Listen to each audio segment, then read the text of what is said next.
Patience is a virtue, and few have it.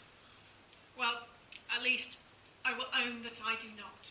I am very impatient for everything except my knitting. I can knit patiently for quite some time. But almost everything else, I want it done now, preferably yesterday. And I want myself to be able to do it yesterday, which is almost always unrealistic. And my poor, long-suffering family also has this problem that I say I want something done, and if they don't move immediately, they hear about it later. Andrew also has little patience with bus drivers, taxi drivers, and any other moving vehicle on the road that travels slower than he thinks they should, which is usually slightly faster than the speed limit. And I'm sure that if I asked my way around the room, then I would get a similar response. I'm also certain that no one would quite show the patience that Paul shows. Paul bides his time. This story tells us, to my mind, two things. One, that when you look back on an event, you tell it differently to how you tell it when it happens at the time. And the other, that he waited 3 years before going to Jerusalem at all, probably because he knew it wasn't going to get a great reaction. And if you carry on for the next 2 verses, you find out he waits another 14 years before he goes back. His ministry was not a ministry of quick visits and instant results. He spent a long time persecuting Christians. And believe me, I'm no fan of Paul in some of his other stuff that he has to say. But when he turned his life around, when he followed Christ, he took the patient route. He didn't chase after the people who were running away from him, which is what he'd been doing when he was a rapidly rising star in the Jewish establishment, wanting to get to the top as quick as possible because, didn't want anyone to get there first, because he was impatient. He was just, he wanted to do it all, and he wanted to do it as well as he could and as quick as he could. And then he had that road to the Damascus incident, where he realised that that's not how it was going to be.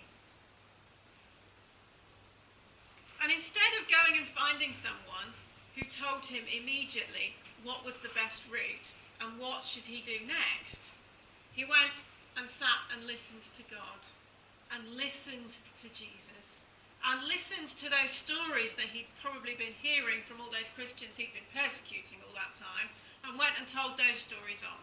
Because I'm absolutely sure that there was no book at that time that told him what the Bible said and what Jesus had said. So the only way he had of knowing any of this stuff was from the stories that he'd heard from the people he'd persecuted. So he took that time, and he went and he told those stories out in places where those messages had not gone before.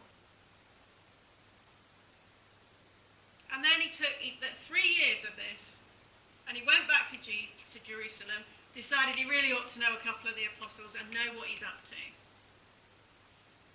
He spent 15 days with them. That's not very long with people that you've never met before. Or at least when you last met them, you were not very nice to them. But he realised that even then, even after 3 years of doing what he'd been doing, they weren't ready to hear him yet. Those churches in Judea only heard the report, the man who formerly persecuted us is now preaching the faith. They were happy for that, but he had another mission. And it would be 14 years before he'd go back to Jerusalem. And that's before we really start to hear more about what happens to him. I do not believe that Paul was intrinsically patient.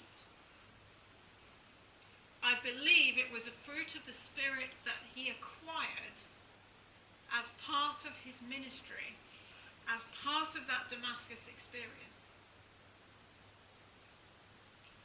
The way that he describes how he was before it, how intensely he persecuted the church. That's the actions of an impatient man.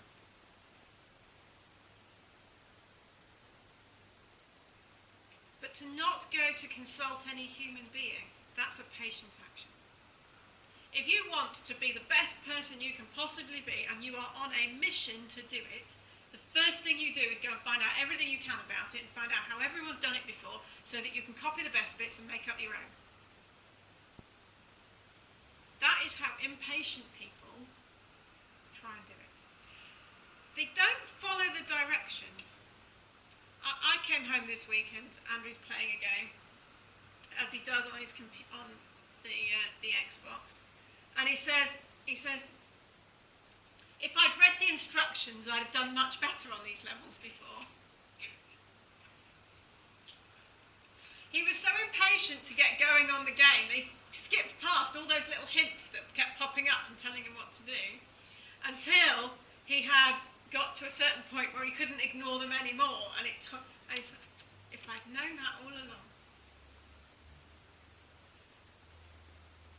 There's still that in Paul.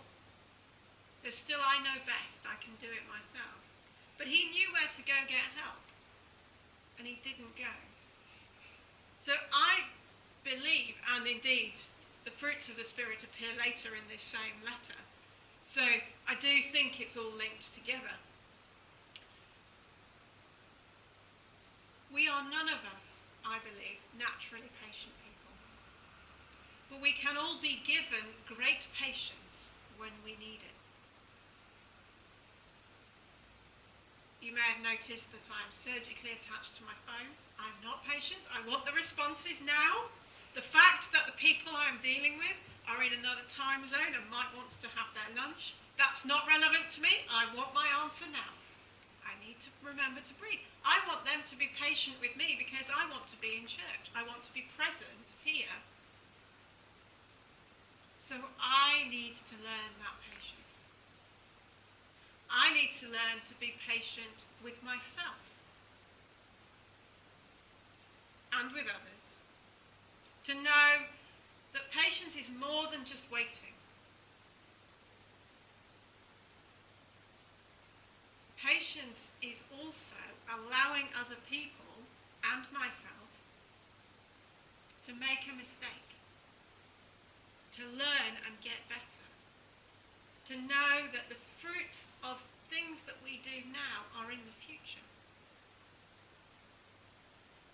Paul isn't writing about what he did last week in this road to Damascus. He's writing about something that happened at least 17 years ago. And now he writes to tell the Galatians the impact that it had on him. Part of that experience and part of how he did it. Because 17 years on, that moment informs how he is. Patience is also about the long game, about waiting and seeing what happens and looking back and seeing the changes that have been happened already to see what might come next. So I don't have a magic cure for impatience. I don't. I know that Andrew might wish that I did, particularly at home. But what I do know is that when I take the time to reflect and pray, I can get more patient. I can wait things out. I can say, this is not a battle for today. Or this is not my battle today.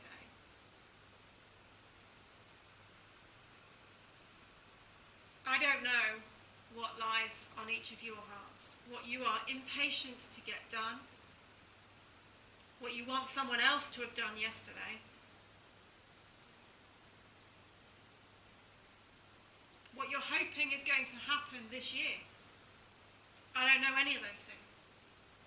But I know, because we're all human beings, that there is something that is sitting in your heart or in your mind that is a bit like that. And I know that if we ask for God's help, then we will be granted more patience than we currently